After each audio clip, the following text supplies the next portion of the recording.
গণভোট এবং ত্রয়োদশ জাতীয় সংসদ নির্বাচনের ভোট গ্রহণ সম্পন্ন হয়েছে, ভোট গণনা চলছে, ফলাফল আসতে শুরু করেছে। আর সব কিছুর সব শেষ আপডেট নিয়ে আরও একবার স্বাগত জানাচ্ছি ভোট আলাপে। আমি ফয়সাল তিতুমির, এবং এই মুহূর্তে আলাপের ফেসবুক পেজ এবং ইউটিউবে আমাদের সঙ্গে যুক্ত হয়েছেন আমার সহকর্মী নুসরাত জেরি। জেরি, প্রথমে আমরা সরাসরি ফলাফলে চলে যাই। সব শেষ কী আপডেট আছে আপনার কাছে? কী ফলাফল জানা গেল একটু জানাবেন। আমরা যদি দেখি এই মুহূর্তে আলাপের ড্যাশবোর্ড অনুযায়ী বিএনপি জোট ৩টি আসন পেয়েছেন এই পর্যন্ত, এবং জামায়াত জোট আছেন আসলে একটি আসন তারা পেয়েছেন। এর বাইরে যদি আমরা দেখি তাহলে ঠাকুরগাঁও ১ আসনে ৩৫ কেন্দ্রে মির্জা ফখরুল ইসলাম আলমগীর এগিয়ে আছেন। তার কাছাকাছি আছেন দেলার হোসেন, জামায়াতের যে প্রার্থী আছেন। এবং এর বেশ বাইরে কাছাকাছি আছেন হ্যাঁ, তিনি, তাই দেখা দেখতে পাচ্ছি। যাচ্ছে। এবং ব্রাহ্মণবাড়িয়ার ২ আসনে স্বতন্ত্র প্রার্থী রুমিন ফারহানা এগিয়ে আছেন, আমরা এখন পর্যন্ত পাওয়া খবর অবধি। এবং আমরা দেখতে পাচ্ছি সুনামগঞ্জ ২ আসনে আসলে বিশাল ব্যবধানে যেহেতু হলো যে এগিয়ে আছেন ধানের শীষের নাসির চৌধুরী। আমরা দেখতে পাচ্ছি তার প্রতিদ্বন্দ্বী যিনি ছিলেন প্রতিপক্ষ শিশির মনির, তিনি বেশ আসলে তাকে পরিচিত অভিনন্দন, জামায়াতের হ্যাঁ, আইনজীবী, এবং এটা একটা দারুণ একটা বলবো যে প্র্যাকটিস। প্র্যাকটিস, এবং এটা আসলে আমরা সবাই চাই না যে সব জায়গায় যদি এরকম হতো, বাট ইমাজিন ঢাকা ৮-এ কি হবে আসলে, রাইট? সেখানকার জন্য আসলে অপেক্ষা করতে হবে। জি, আর আর আর আর আর কোনো সব শেষ আপডেট?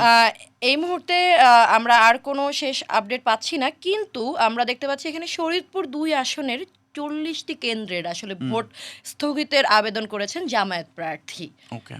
সেটা আমরা কিছুক্ষণ আগেই দেখতে পেয়েছি, এবং আমরা পেয়েছি যে তারা বলছেন যে ভোট গ্রহণ স্থগিত করা উচিত। তারা নানান অনিয়মের হলো যে অভিযোগ আসলে এনেছেন। নিশ্চয়ই নির্বাচন কমিশন এই তাদের অভিযোগ দেখবে এবং হয়তো তারা জানাবে কি হয়। কিন্তু এই মুহূর্তে যেটা খবর, যেটা বলছিলাম, নির্বাচন এবং গণভোট যেটা সকাল 7:30টায় শুরু হয়েছিল, বিরতিহীনভাবে চলেছে বিকেল 4:30 পর্যন্ত।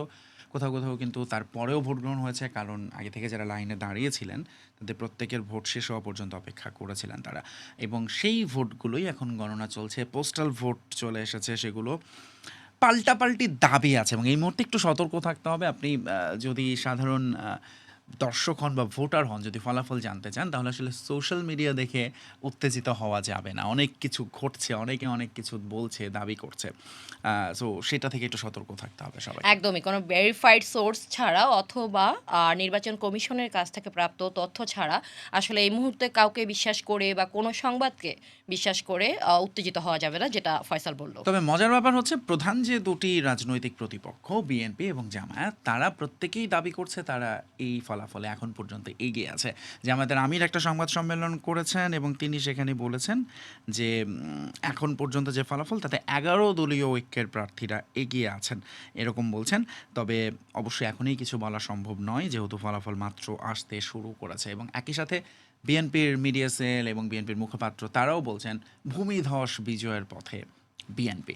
তবে শেষ পর্যন্ত যারাই বিজয়ী হোক বা জয় পরাজয় যেটাই হোক, আমরা আসলে এই এক্সাম্পলটাই দেখতে চাই সুনামগঞ্জে, যেটা যে শিশির মনির এবং একজন আরেকজনকে নাসির চৌধুরী। কিন্তু অভিবাদন আরেকটা জানানো। ব্যাপার আছে এখানে ফয়সাল, জামালপুরের যে 5টি আসন সেখানে বিএনপির প্রার্থীরা কিন্তু এগিয়ে আছে সর্বশেষ প্রাপ্ত কিন্তু খবর আবার অনুযায়ী। আমরা দেখছিলাম দক্ষিণের কিছু আসনে, সেখানে আবার জামায়াতের বেশ আধিক্য দেখা যাচ্ছে। বগুড়াতে 7টা আসন আছে, সেখানে মূলত, যেহেতু বগুড়া বলা হয়, বগুড়া হচ্ছে বিএনপির ঘাঁটি, বাট সেখানেও কিন্তু জামায়াতের কয়েকটা সেন্টারে, মানে কয়েকটা আসনে বেশ শক্ত ফাইট তারা দিচ্ছেন। এবং আমার মনে হয় যে ভোটের যে আমেজ তো আসলে এইটাই, যেটা এটাই বহুদিন হয়। ধরে যদি মিসিং ছিল। যদি আমরা জেনেই যাই আসলে বিশাল ব্যবধানে আসলে কে জিতে যাচ্ছে, তাহলে আসলে শেষ পর্যন্ত ওই টান উত্তেজনাটা আসলে থাকে না ফয়সাল। রাইট, এবং সাধারণ মানুষ আসলে কি বলছেন, আমরা সারা দিন ধরে আমরা দেখছিলাম সাধারণ মানুষের সঙ্গে নানান অনেক জায়গায় কথা হয়েছে, আলাপেও আপনারা দেখেছেন। তারা আসলে এই ভোটটাকে এরকম একটা উৎসবের উপলক্ষ হিসেবে নিয়েছেন, ভোট দিতে এসেছেন, এবং অবশ্যই কিছু তো অনাকাঙ্ক্ষিত ঘটনা ঘটেছে, এই বিশৃঙ্খলা ঘটেছে, বাট তারপরেও মানুষ আসলে চেষ্টা করেছে তার নিজেদের এই ভোটটা প্রয়োগ করে। সেই অনাকাঙ্ক্ষিত ঘটনা থেকে আমি আসছিলাম যে ভোটে নানা অনিয়মের অভিযোগে সারা দেশে আটক অন্তত ৩৪ জন, কিন্তু মানে এই উৎসব মুখর এই পরিবেশের মাঝখানেও এই অনিয়মের অভিযোগে আসলে ৩৪ জনকে আটক করা হয়েছে। রাইট, এবং এর সাথে আবার ধরুন যেটা অনাকাঙ্ক্ষিত আরেকটা ঘটনা, মারা যাওয়ার ঘটনা ঘটেছে ৭ জন। কোনো পোলিং অফিসার দায়িত্ব পালনের সময়, কেউ ভোট দিতে যাওয়ার সময়, কেউ ফেরার সময় নির্বাচনী সহিংসতায় থেকে একেবারে সরাসরি হয়তো একজনের এরকম খবর এসেছে, তিনি মারা গেছেন। বাকিদেরটা আসলে খুবই আনফর্চুনেট ডেথ, এবং এইটাকে আসলে সরকার বলার চেষ্টা করেছে যে সংঘর্ষ বা সংঘাত এবার নির্বাচন ঘিরে অনেক কম হয়েছে, কিন্তু আসলে একটাও হোক সেটাও আসলে কারো কাম্য নয়। এই ভোট নিয়ে আসলে কেন এত আলোচনা? কারণ বহু রকমের প্রত্যাশা এবং সংশয় ছিল, এবং শেষ পর্যন্ত নির্বাচন হচ্ছে। এইটার আগের দিন পর্যন্ত অনেকে আমি দেখছিলাম যে নির্বাচন কি হবে শেষ পর্যন্ত ১২ তারিখ এরকম একটা সংখ্যা কিন্তু ছিল। শেষ পর্যন্ত নির্বাচন হচ্ছে, এবং যেহেতু এই নির্বাচনের পেছনে জুলাই অগাস্টের একটা পরেই আসলে রাজনৈতিক পট পরিবর্তন ঘটে। ফলে একটা বড় দল যারা দীর্ঘদিন বাংলাদেশে গত ১৫ বছর ধরে ক্ষমতায় ছিলেন তাদেরকে ছাড়া হচ্ছে নির্বাচনটা, এবং সে কারণে আমি যেরকম বগুড়ার কথা বললাম, তাদের ঘাঁটি হচ্ছে গোপালগঞ্জ। সেখানে কিন্তু ভোটার উপস্থিতি কম। তবে আজকে ওভারঅল আমরা ভোটার উপস্থিতি টোটাল কত সেটা আমরা জানি না, বাট দুপুর পর্যন্ত একটা হিসাব আছে, তাই তো নুসরাত জারি? হ্যাঁ, আমরা দুপুর পর্যন্ত হলো যে ৩২.৮৮ শতাংশ আমরা দেখতে পেয়েছি যে রাইট, ভোট কাস্ট যেটাকে করা পরে হয়েছে। আরেকটু পরে ইসি সচিব জানিয়েছেন যে প্রায় ৪৮% মতো ভোট পড়েছে, তাও দুপুর ২টা পর্যন্ত। সো জি। দিন শেষে আসলে কতটা ভোট পড়েছে সেটা আমরা হয়তোবা জানাতে পারবো। আমাদের সঙ্গে সারাদিন ধরে নানান রকম বিশ্লেষকরা যুক্ত ছিলেন, যেটা অনেকেই বলেছেন। যেমন আমাদের সঙ্গে যুক্ত ছিলেন সাংবাদিক সাবির মোস্তফা।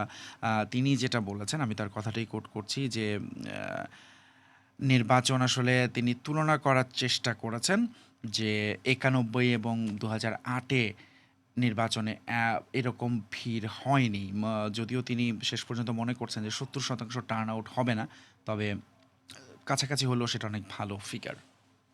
হ্যাঁ, এর মাঝখানে আব্দুল নূর যে তুষার আছেন, ডাক্তার আব্দুল নূর তুষার, উনি একটি আ কথা বলেছেন যে যতই উৎসব মুখর নির্বাচন অনুষ্ঠিত হচ্ছে, এর বাইরে উনি একটা জিনিসের আধিক্য আসলে লক্ষ্য করেছেন। সেটা হুম, হলো যে টাকার খেলার যে নির্বাচন, হুম, ইয়া, সেটা ইয়া।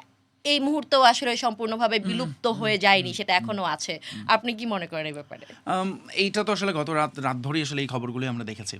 বিভিন্ন জায়গা থেকে বিএনপি এবং জামায়াত, যদিও জামায়াতের দিক থেকে অভিযোগটা বেশি ছিল যে তাদের কর্মীরা এই টাকা নিয়ে যাচ্ছিলেন, এবং তাদেরকে আটকের খবর আমরা দেখছিলাম রাতভর। অনেকের কারাদণ্ড হয়েছে, প্রমাণ হয়েছে কিছু ঘটনা। কিছু ঘটনা অবশ্য সোশ্যাল মিডিয়ায় আসলে সঠিক সোর্স জানা যায় না। তবে এরকম জানা যাচ্ছে, শোনা যাচ্ছে অমুক জায়গায় এত টাকা নিয়ে যাচ্ছেন, এরকম নানান ঘটনা। তবে সবচেয়ে বেশি আলোচিত ছিল যেটি সৈয়দপুর বিমানবন্দরে ঠাকুরগাঁও জেলা জামায়াত আমিরের আসলে ধরা পড়ার ঘটনাটা, প্রায় নায়েবে আমির, ৭৪ রাইট। লক্ষ টাকা নিয়ে।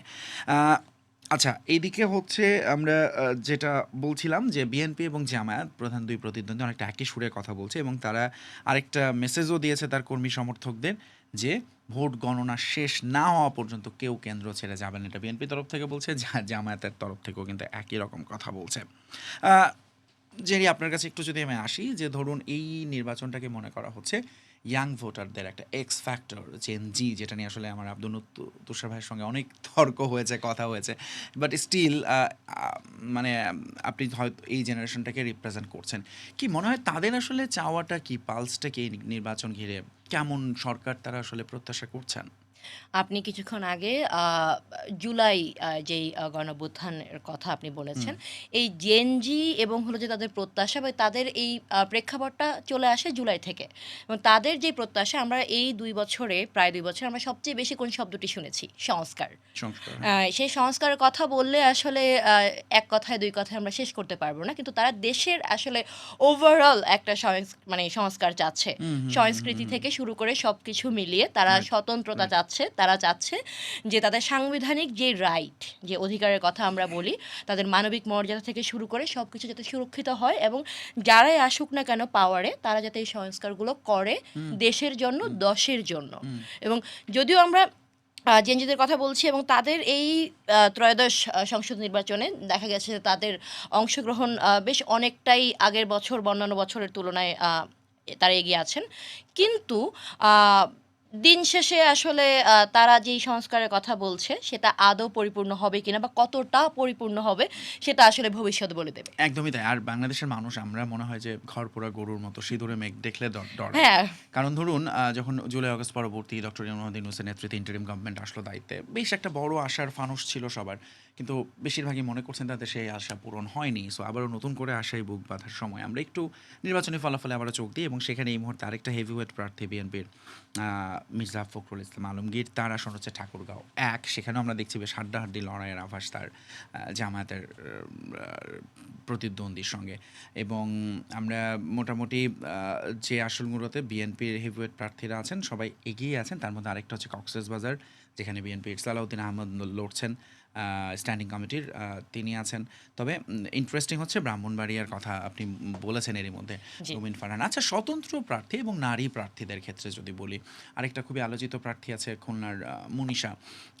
কিন্তু ভোটাররা আসলে শেষ পর্যন্ত কি মনে হয় আপনার কাছে যে প্রার্থী বা ব্যক্তির চেয়ে দলকেই প্রাধান্য দেয় এবং প্রতীকেই ভোটটা দেয়?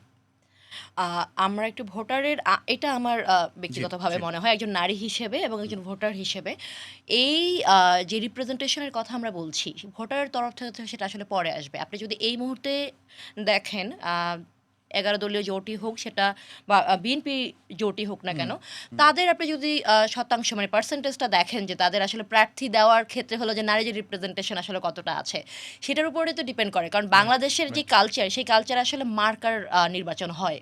টু বি ভেরি অনেস্ট, বা হুম, প্রতীকের নির্বাচন হয়। সেই প্রতীক আসলে যত রিপ্রেজেন্টেশন দেবে ঠিক ততটাই ভোটাররা গ্রহণ করতে শিখবে এবং হুম, তারা তাদের আগ্রহী হবে তাদেরকে আসলে অ্যাকসেপ্ট করতে। তো সেই ক্ষেত্রে যখন হলো যে দুটো মেজর দলই আমি যাদের কথা বলছি, হুম। তাদের আমরা তো জানি জামাত ইসলামের হলো যে নারীদের অলরেডি অনেক আলোচিত এবং সমালোচিত ঘটনা যে তাদের 0% রিপ্রেজেন্টেশন ইয়া, আছে ইয়া। এই সংসদ নির্বাচনে। কিন্তু বিএনপির ক্ষেত্রে আমরা যদি দেখি তারাও যে আসলে খুব উল্লেখযোগ্যভাবে বলার মতো শতাংশ প্রার্থী দিয়েছেন তাও কিন্তু নয় না। নারীদের ক্ষেত্রে। হুম, তো সেক্ষেত্রে ভোটারদের চিন্তাভাবনা আসলে শেপ করে অনেকটাই রাজনৈতিক দলগুলো আসলে কি করছেন। হুম, হুম, সেই হুম। পার্সপেক্টিভটা আসলে বদলে দেয়। ট্রু, এটা আসলেই গুরুত্বপূর্ণ শেষ পর্যন্ত। আমরা ২৯৯টি কেন্দ্রের ফলাফলের জন্য অপেক্ষা করছি এবং এই ফলাফল আসতে আসলে কতক্ষণ লাগতে পারে? নির্বাচন কমিশন যে ধারণা দিয়েছিল, শুক্রবার মানে আগামীকাল বা ১৩ই ফেব্রুয়ারি দুপুর পর্যন্ত লেগে যেতে পারে। আর সরকারের তরফ থেকে বলা হয়েছে, আইন উপদেষ্টা আসিফ নজরুল জানিয়েছেন যে তারা ১৪ই ফেব্রুয়ারি মূলত গেজেট আকারে আনুষ্ঠানিকভাবে সরকার এটার ফলাফলটা প্রকাশ করবে। উম এর মধ্যে আমরা কিছু ঘটনা যেগুলো বলছিলাম বিচ্ছিন্ন ঘটনা, তার মধ্যে একটা হচ্ছে ময়মনসিংহে কেন্দ্র দখল করে ব্যালটে সিল মারার ভিডিও ভাইরাল হয়েছে, এরকম একটা নিউজ আমরা দেখতে পাচ্ছি। বিভিন্ন জায়গায় সিল স্বাক্ষর ছাড়া ব্যালট পেপার পাওয়া যাচ্ছে বা জাল ভোট দেওয়ার চেষ্টাও আছে। কিন্তু এই সব কিছুকেই মনে করা হচ্ছে এখন পর্যন্ত বিচ্ছিন্ন ঘটনা। তবে আমাদের চাওয়া থাকবে যে প্রত্যেকটি ঘটনাকেই আসলে গুরুত্ব দিয়ে দেখা হবে, তদন্ত করা হবে এবং সেগুলোর ফলাফল নিশ্চয়ই তারা জানাতে চেষ্টা করবে। এবং আরেকটা কারণে এই নির্বাচন ইম্পর্টেন্ট জেরি, সেটা হুম, হচ্ছে হুম। যে সারা বিশ্বের কিন্তু চোখ আছে এই নির্বাচনে। প্রচুর বিদেশি সাংবাদিক, গণমাধ্যম, নির্বাচন পর্যবেক্ষকরা এসেছে। তারাও দেখছে বাংলাদেশের জেন জি ড্রিভেন একটা ইলেকশন কেমন হয়। তা তো বটেই। কিন্তু এর আগে আমি একটু এড করব। আমরা দেখতে পাচ্ছি সর্বশেষ সংবাদ অনুযায়ী নারায়ণগঞ্জ ৪ আসনে ভোট হুম, গ্রহণ শেষে কেন্দ্রে প্রবেশ নিয়ে একটা উত্তেজনাকর ঘটনা হুম, ঘটেছিল এবং অবরুদ্ধ ছিলেন স্বতন্ত্র প্রার্থী। তারপর ২ ঘন্টা পর আসলে তার সে হুম, মুক্তি পেয়েছে। এটা। আর যেটা আপনি বলছিলেন যে দেশের বাইরে থেকে আসলে ইন্টারন্যাশনাল মিডিয়া থেকে হুম, শুরু করে অনেক অবজারভার পর্যবেক্ষক এসেছেন এবং এটা তো আসলে বাংলাদেশের এই মুহূর্তের রাজনৈতিক প্রেক্ষাপট, পরিস্থিতি, আমার মনে হয় যে আন্তর্জাতিক রাজনীতি বা আমরা যে ভূ-রাজনীতির কথা বলি, সেই জি। জিওপলিটিক্স আসলে অনেক কিছু শেপ করার একটা ব্যাপার আছে। তো সেই ক্ষেত্রে আসলে বাংলাদেশের এই ইলেকশন আসলে খুব জরুরি বৈশ্বিক প্রেক্ষাপট অনুযায়ীও। না, একদমই তাই। এবং আমরা সারাদিন ধরেই চেষ্টা করছি সব রকম ভোটের আপডেটগুলো আপনাদের দিতে আলাপের ফেসবুক পেজ এবং ইউটিউব চ্যানেলে। এই মুহূর্তে আমরা আরও একবার ফলাফলে নজর দিই। আলাপের ড্যাশবোর্ড কী হ্যাঁ, বলছে? আমি ড্যাশবোর্ড মাত্র রিফ্রেশ করলাম এবং আমি তিতুমির দেখতে পাচ্ছি যে ৬ আসনের আসলে ফলাফল প্রকাশিত হয়েছে। ওকে। তার মধ্যে বিএনপি জোট ৫ টি আসন এগিয়ে আছেন। জামায়াত জোটের সেই ফলাফল অপরিবর্তিত। ১ টি আসন নিয়ে তারা এই মুহূর্তে অবস্থান করছেন।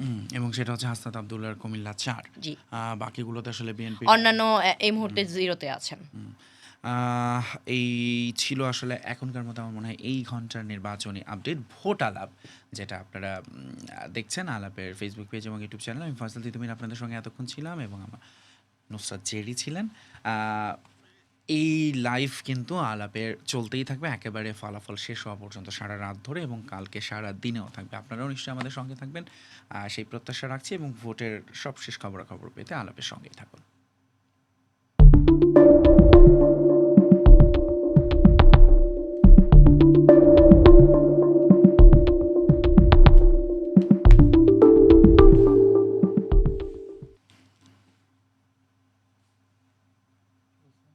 কিছু বলছে না, উঠবো নাকি? ওকে, থ্যাংক ইউ।